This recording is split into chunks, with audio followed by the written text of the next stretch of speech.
We have grandchildren in our schools, and some of them are in portables. It's true. We do need more schools. We need better schools. We need to balance the growth so we don't overcrowd our schools. Right now, our schools are not overcrowded, I understand. I'm not an expert, I'm not on the school board, so I don't really know, but I know what the grandchildren tell me. That they're in a portable, and Grandma, there's no bathroom in the portable. And little 5-year-old Pearl, she has to go out in the cold weather to find a bathroom. You know, this has got to end. We have to have good schools in Frederick County. Now, why do we have to build schools that are all so different? I think an elementary school is an elementary school. And I should think that the necessity is the same. So why do we have to pay architects to make these? Ballinger Creek Pike. Have you seen the schools on Ballinger Creek Pike? Have you seen the Tuscarora High School? It's not my choice. Have you seen the construction that's going on beyond there? It's already overcrowded there. We really need this. But I think that we can handle the tax situation without cutting services. And I think that if we really try hard, we can make Frederick County more attractive to businesses that will move here, because we have one very special thing. We have some very intelligent people here living in Frederick County. So we have a working force that I should think businesses would want. But unfortunately, we're in Maryland. So, how would you help to attract the tourism industry to our communities, given the amenities that we each already have? Would you be willing to work with other state agencies on our behalf? Brunswick, C&O Canal, Burkittsville, Gatland, and Gatland Parks, Middletown, golf courses, and county park. is that me? Yes. Okay. Sorry. How many of you remember Delegate Joe Bartlett? That's our son. He spent 12 years as your delegate. Well, he moved to Annapolis.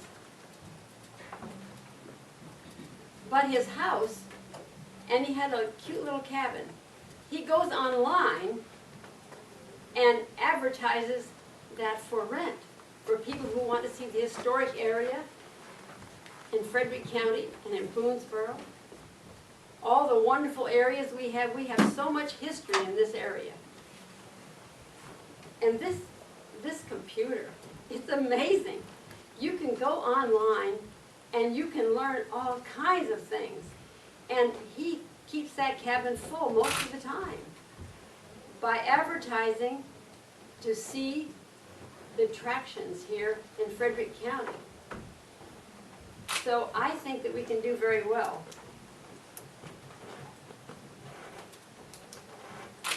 A lot of tourists do come here, and we have some wonderful businesses that they come for.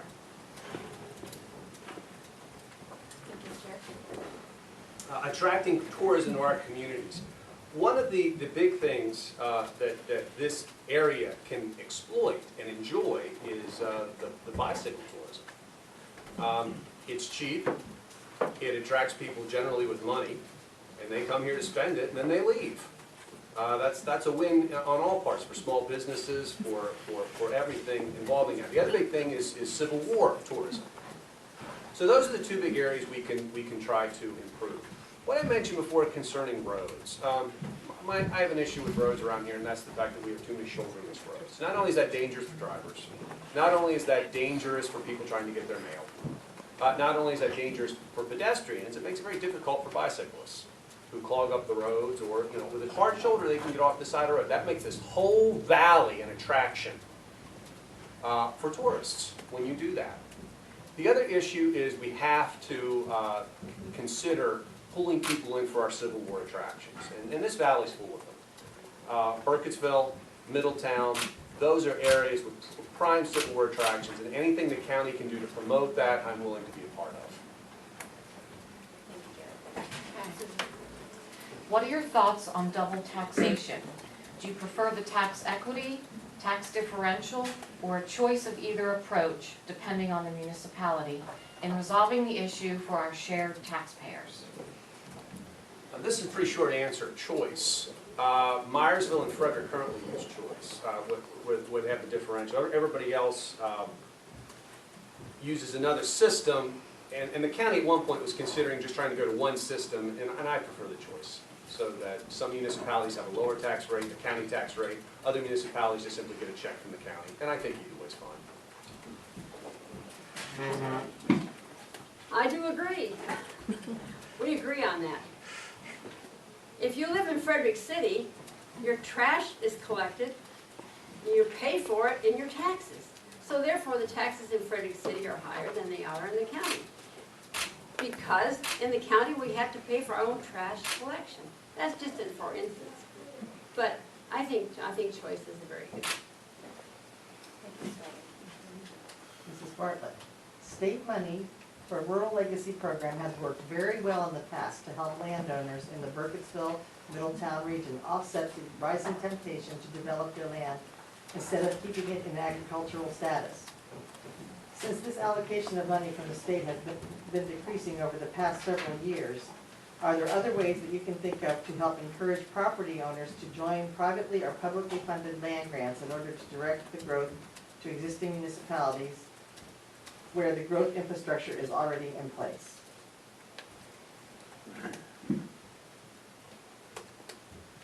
That rural legacy money. I think adequate public facilities ordinance will direct that growth in southern Frederick County and almost anywhere. And major developers, maybe, I think they should be asked to contribute rural legacy money. If they're going to develop something, then maybe they should contribute this rural legacy money. And then maybe, if they don't want to do that, then they won't come. The Rural Legacy Program, which we've mentioned, is very big in the center of the valley, especially around the area of Burkittsville. Paul Gilligan and some others worked very hard to make that happen, which preserved Burkittsville itself as the kind of town that it is. About 150 people, and they want to keep it that way. They're not looking for large amounts of growth. And that program, basically what you're doing is, every farm has a certain number of options that they can develop, and you're paying farmers to basically take that option from them. They get money, and they keep farming, and it takes away some of the development rights. But outside of Rural Legacy, you have other farm programs that you can use to answer your question. You have Maryland Ag Land Preservation Program, and most of these things deal with grants. I don't want to get into all the details, but that's another option you can use. You have the Critical Farms Program, and that saves over 3,000 acres in this county alone. And you got the Maryland Environmental Trust, which has preserved over 8,130 acres in Frederick County. So these are all options you can use beyond the Rural Legacy Program. As a way of keeping farms as farms, that's done through the comprehensive cycle. And the comprehensive planning cycle is coming up. This first new board of county council men and women will be able to sit down and look at that. And what you have to do basically through that cycle is to push growth toward the areas where you have the infrastructure, push it toward the areas where the towns want it, where they can control what goes on inside their borders. So that's the big issue. Once you set up a plan that has to be approved by the state, you don't want to then go giving exceptions to the plan, because that just messes up everything. So in the end, what the county has to do is come up with a good zoning plan for the next cycle, which will last you 10 years, and that zoning plan needs to be enforced.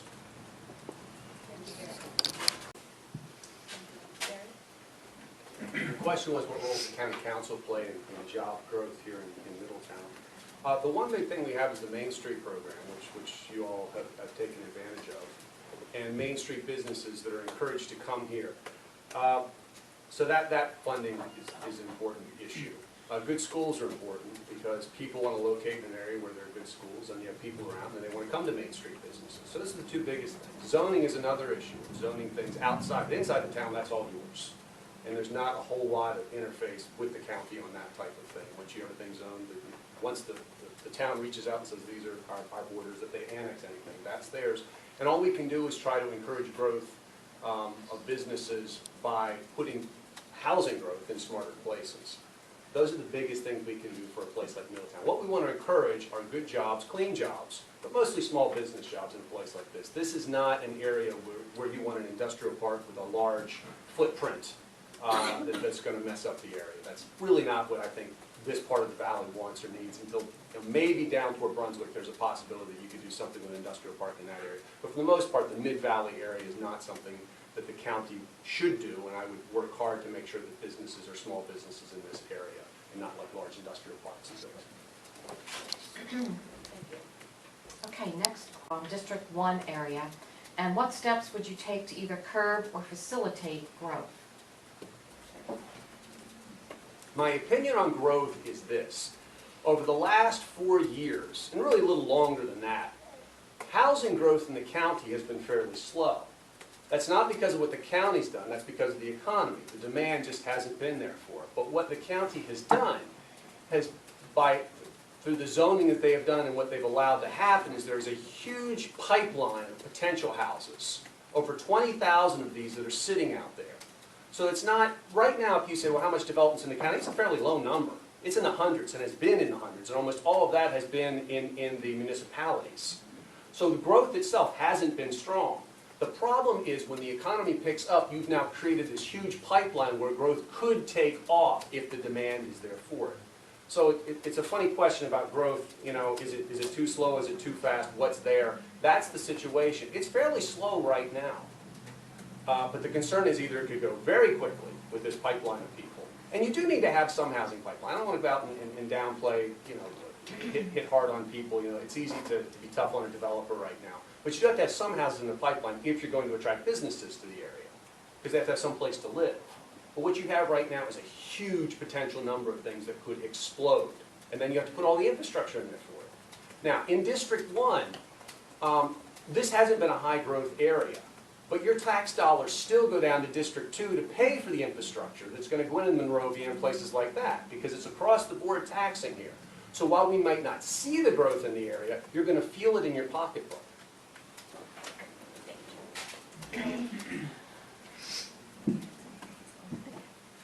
Growth in District 1. We have farms here in District 1. And we need to protect our farmland. I don't want to see multi-housing and a lot of multi-family apartments and that kind of thing in District 1.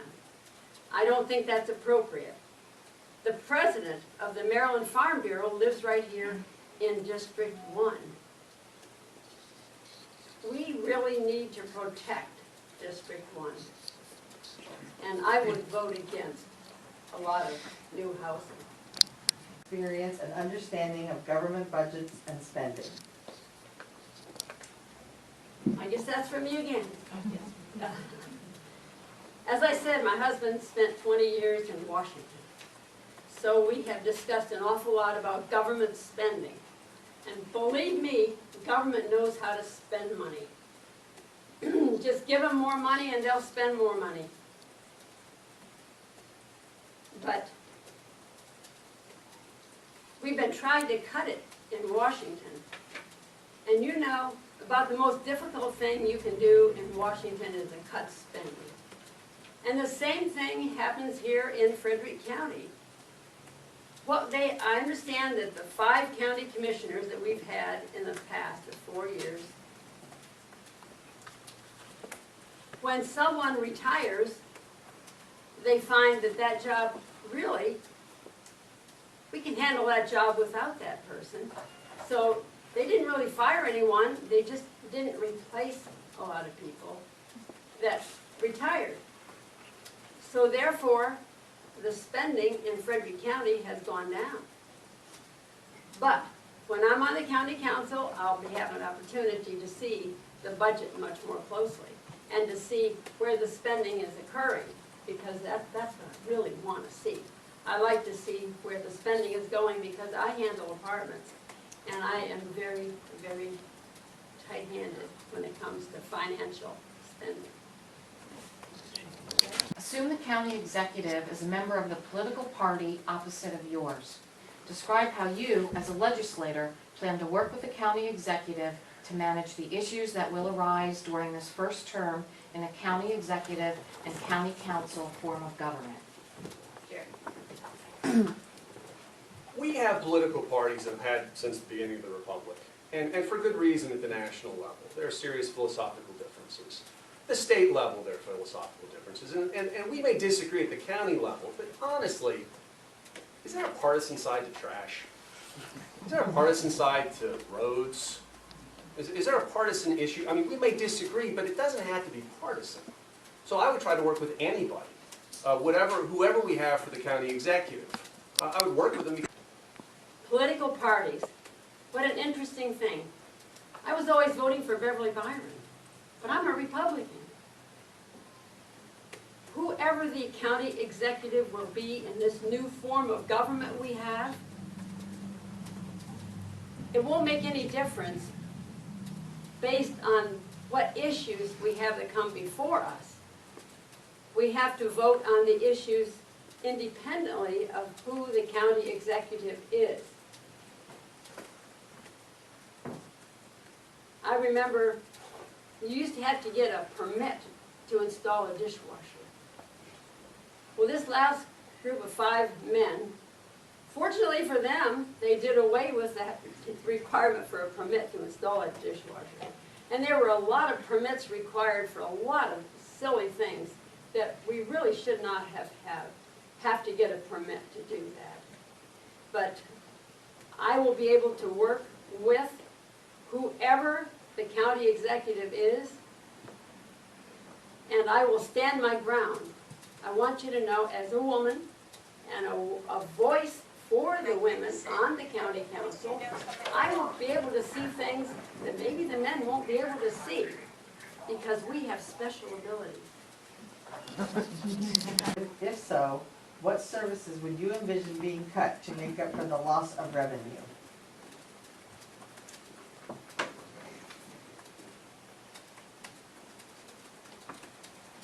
I don't think that we really need to do a lot of cuts in services. There's still a lot of duplication. I talked to you about the permits we had to get. But there's still a lot of duplication, and I need to find out where it is, and a lot of inefficiencies in this county. I know there is, and I'm good at finding things like that, as most of our homemakers are. We're good at finding issues like that, and I will be looking for them. I don't want to raise any taxes, but I'll tell you, we don't need any cut in services. We need the services here in Frederick County. I don't want Frederick County to be like Montgomery County. Oh, please, no. Am I in favor of cutting taxes? If so, what services would I envision cutting? That's the question. We have had some tax cuts, but the easiest thing to do in politics, I've found, is be against building anything, be in favor of a tax cut, and be in favor of services, and just it's somehow magically going to get paid for. To be realistic, as the way the situation is right now in Frederick County, the taxes we pay for the services we need, and we have to have a balanced budget. If we were to cut taxes right now, the services we would cut, we would have problems filling in the potholes, we would have problems paying for the school system. And if you have bad roads and bad schools, you don't attract businesses, your housing value goes down. So I think a cut in taxes at this moment would actually hurt our wealth and hurt the county economy. So I'm not really in favor of it this time. We've kind of cut to the bone on these things. I know it's easy to say, well, we ought to do that, but I'm against it. I don't want to cut taxes so that we have to build cheap schools again. I lived through that in the 70s. And I don't want to see us building schools. We built some pretty cheap schools that are 50-year mistakes. They are 50-year, 60-year mistakes. Where I teach, between my room and the next room, is a curtain. You can call it an accordion wall, but it's a curtain. Okay? And generations of kids see stuff like that. Those are mistakes that hurt us overall. So I really don't want to cut back to the bone where we have to build things like that again. Thank you. And go ahead and introduce yourself. Can I take this? Yeah, There you you go. can. There we go, it was stuck. It was stuck in there. I just got turned on, right? Is it on now? No. All right, Jerry, how do I do this? We weren't sure if they were working quite They're not correctly, quite as so- loud as you would expect them to be, but they are on. Is it working now? Can anybody hear me? Yeah. You can hear me without. Yeah. Yeah, you probably don't need it. Right. We don't have a huge auditorium. It's nice though, very nice. Well, my name is Ellen Bartlett. And my wonderful husband's sitting right here. We spent 20 years, well, he spent 20 years in Washington. And I took hundreds of people on tours of the White House and the Capitol. Because a lot of people in Western Maryland are afraid of DC. Do you know that? That's true, they are. But I should say the Bartlett Farm was purchased in 1961 on Buckystown Pike, just north of Buckystown. 10 children have grown up in our home. We have milked cows, we've had sheep and goats. We've had a wonderful time. Our children learned a lot of things on that farm. Of course, we learned a lot of things from the children too. It's amazing what you can learn from the kids if you listen to them. And we did. And we appreciated that very much. When he was elected to Congress, I thought I'd better get acquainted in the neighborhood because I'd been pretty busy. The only thing I'd been involved in was the homemakers clubs. The Buckystown Homemakers, and my neighbor Dorothy Dudrow, and then my mother and my mother-in-law lived with us for about 12 years. And so the three of us would go with Dorothy and we would go to Buckystown Homemakers, right there in Buckystown. And we really enjoyed the homemakers clubs. So I've been a member of that for many, many years. And then since then, I've been a member of the Officers' Wives Club of Fort Detrick and the, let's see, what are all the clubs? And, yeah, oh goodness. For the Homemakers Club, from 1999 to 2000, I was the president of all the Homemakers Clubs in Frederick County. At that time, we had a lot of clubs, but I guess I'm time's up. Anyway, I've had a lot of fun. Hi, I'm Jerry Donald. I'm from Braddock Heights. I was born in Frederick County 50 years ago, this fall. I grew up in Braddock Heights, went to schools in Frederick, and then when they built some new buildings, they transferred us all over here, and I went to the Middletown schools. And the first year here, I got to meet my basketball coach. He was a senior in high school then, so we met each other 40 years ago. I grew up in Braddock Heights, went to this local high school, played lots of sports there, went away to college, worked for Representative Beverly Byron, came back here to teach school. Taught at South Hagerstown, taught at Linganore High School, taught at Heather Ridge School, and been teaching at Middletown High School. It's my 27th year altogether. It's my 12th year at Middletown High School. My activities in the community. I have been a football official. I've been a coach. I have been active in many things in the school, department chair, different boards, curriculum writing. I have been the president and on board of the Braddock Heights Community Association, where we run the park, we run the pool, things like that. I'm married. My wife's here. My youngest daughter's here. We have two other daughters. And that's what I've basically done in the community. You may know my folks. Ruth Donald worked at Frederick Memorial Hospital for over 30 years in critical care. And my father, Carl Donald, was a principal at Middletown Middle. He started at West Frederick Junior High School. He was principal at Middletown Middle, and he was principal at Brunswick Middle School, and he was an assistant for quite a while. So that's my family, that's who I am. Thank you for this opportunity this evening. Thank you. Why did you want to run for county council? I was frustrated with what had been going on in the county the last 4 years. I understood that we were in a recession and that things had to be changed. There's no doubt about that. Money wasn't raining from the sky.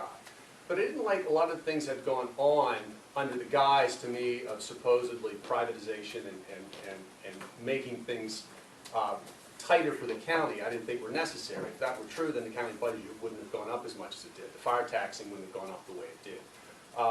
The idea that the budget was being squeezed in education, that the leader of the county commissioners said not one dime more than maintenance of effort. In other words, you're going to get $2,009 forever. That bothered me, because I said to myself, that's not just bad for the school system, okay, that's part of the community, that's bad for everybody. If you own a house and you have bad schools, your property value is going to go down. Your wealth is going to go down. I didn't want to see that happen in our community. I didn't think we could take 4 more years of that. I didn't like the tax increment financing. We haven't talked about that much in this whole campaign. Tax increment financing started out in California. And the idea was basically you take a rundown area in a city, you set up a special taxing district, you try to encourage businesses there and all that stuff. We were doing tax increment financing in this area, which is kind of a giveaway for people to redevelop. And that's fine if you're in an area that needs that sort of thing. We were doing it for housing developments. We're doing it for this Jefferson Tech Park, which I think is a terrible mistake and a giveaway. So these things bothered me, and I thought, well, I could complain. Okay, do a lot of that. I could help somebody run for office, and I looked around for people who wanted to run, and all the good people I know decided they wanted to do something else. And I decided, well, I'm going to run. What's the worst case scenario? So here I am. Okay, why did I file to run for county council? I filed the last day, and I thought, you know, they need a woman on that county council. We have 5 county commissioners, and they're all men. I think it's about time we had a woman's voice on that county council. We have issues as women, as homemakers, as working women, as mothers, and as grandmothers. We have issues that the men really don't understand. And so I thought, well, why not? I think I can tell them what for every now and then. So that is why I filed to run. And I think I've proved the point. I am a Republican. And when it came through the election in the spring, the primaries, I was the only woman that won. So I am the only woman on the Republican side. And I think that we need a voice on this county council. And we'll see how this election goes. I've already voted, as you can see, I early voted. And that is really nice over there at the senior center. A lot of people are early voting. It was a beautiful day today, a wonderful time to vote. I think we have issues here in Frederick County. I don't want to see Frederick County become like Montgomery County. I just don't think we need that. I don't think we need all this multi-family housing that we have. Remember the wonderful Golden Mile that we had out there on Route 40?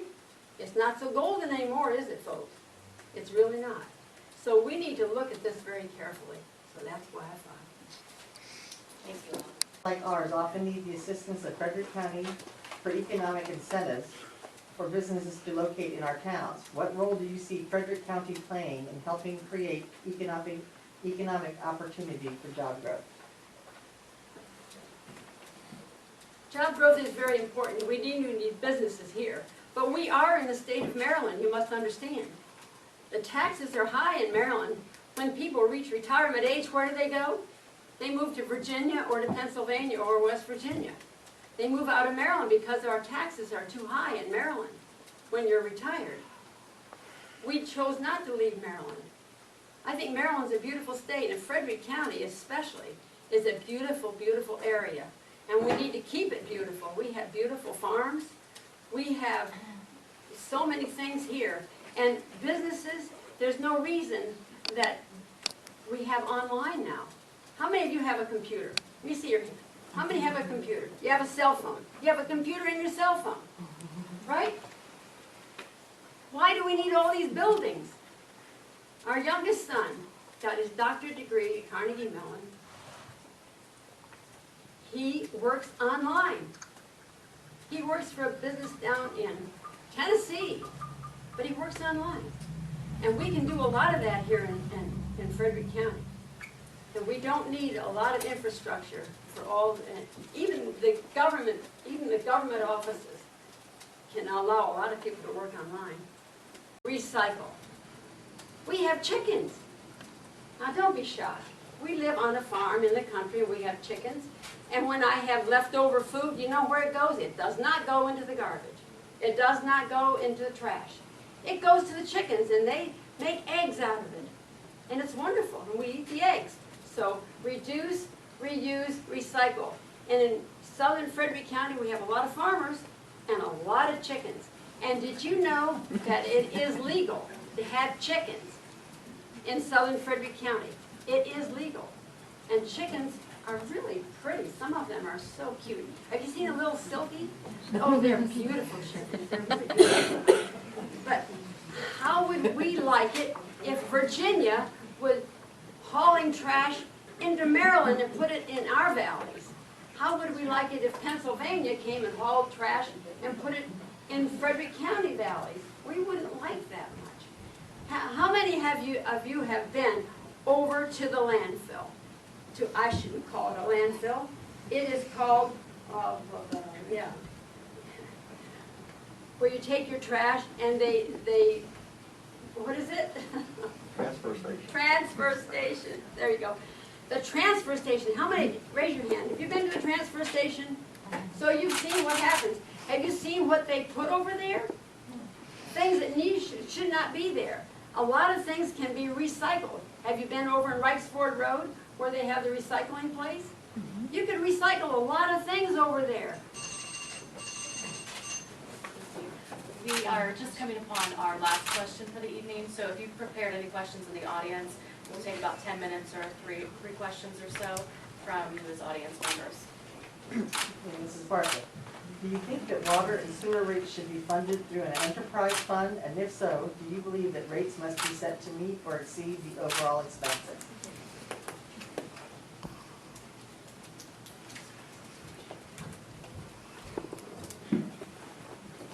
Water and sewer, that's a big problem. It really is. And I think a lot of us can really be more careful and use less if we need to. But that's an expense in our cities. And we do have cities down here in southern Frederick County. We have right here in Middletown. And we have to handle that problem of water and the sewer. And that's an expense we just really have to handle. So the rates should cover the expenses. That's just the way it is, folks. Thank you. Yes, that's a fairly simple question. Any place that runs water and sewer has to make sure that its rates cover its expenses. It's a separate budget, it runs that way. Any place that I can think of, and it's the right way to handle it. So it's that simple. And you have to set aside money in order to keep up the infrastructure on water and sewer. You can't just wait until the end and say, oh my goodness. So yes, it has to be self-funded. Thank you, Jerry. Has anybody from the audience prepared a question for this evening?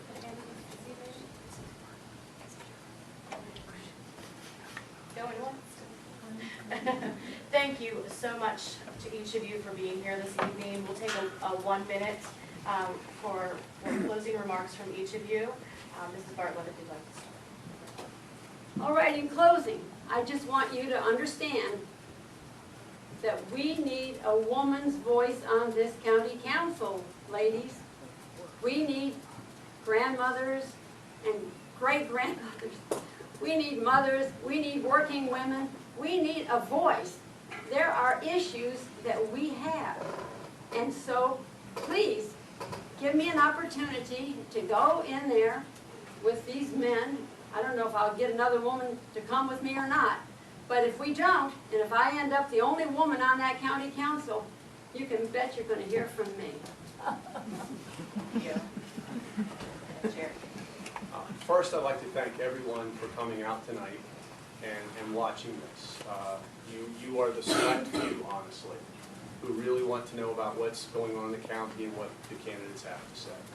I'd like to thank Mrs. Bartlett for coming to a number of these. And I'd like to say I agree with her on the idea of more recycling. I think it's a good idea. You know, good ideas can come from any place and all kinds of people. And I think we have to keep an open mind about things like that. I'm Jerry Donald.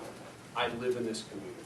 I've lived in this community, and no matter how this election turns out, I'm going to keep living in this community. You can talk to me about your problems in Middletown. The Burgess can talk to me every day he wants to talk to me. I see him fairly regularly. Your fire department concerns me because it's going to be my fire department if we cover up in my area of Braddock Heights. So I'm a part of this community. I will interface with you. I will work with you to deal with the county government. Thank you.